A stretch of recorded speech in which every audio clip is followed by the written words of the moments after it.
আমল করার, ভালো কাজ করার সুযোগ থেকে মানুষ বঞ্চিত হয়ে যায় যখন মানুষ মারা যায়।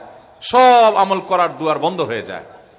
ইল্লা মিন সালাসা, তবে তিনটি আমলের কাজ, তিনটি আমলের দুয়ার, তিনটি ভালো কাজের ধারা এটা অব্যাহত থাকে মানুষের মৃত্যুর পরও। তার প্রথমটি হলো সাদকায়ে জারিয়া।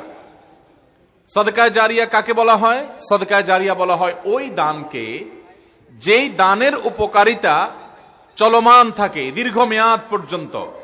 যেমন আপনি একটা মসজিদ নির্মাণ করলেন, আপনি একটা মাদ্রাসা নির্মাণ করলেন, আপনি কোথাও কোনো একটা গরিব মানুষের কোন সমস্যার স্থায়ী সমাধান করে দিয়েছেন, একটা ঘর করে দিয়েছেন, এটা সাদকায়ে জারিয়া।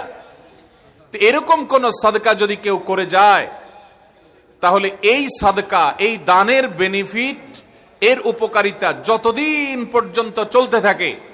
যে মসজিদ আপনি নির্মাণ করে মারা গেলেন, আপনার মৃত্যুর পর ওই মসজিদে যতদিন আজান হবে, যতদিন সালাত হবে, যতদিন জামাত হবে, যতদিন ইলম হাসিল করবে মানুষ, তালিম শিখ করবে, ততদিন পর্যন্ত মানুষ শিখে আমল করে যত সওয়াব পাবে, আপনি এই মসজিদ নির্মাণ করার কারণে আল্লাহ আপনাকেও সে পরিমাণ সওয়াব দিবেন।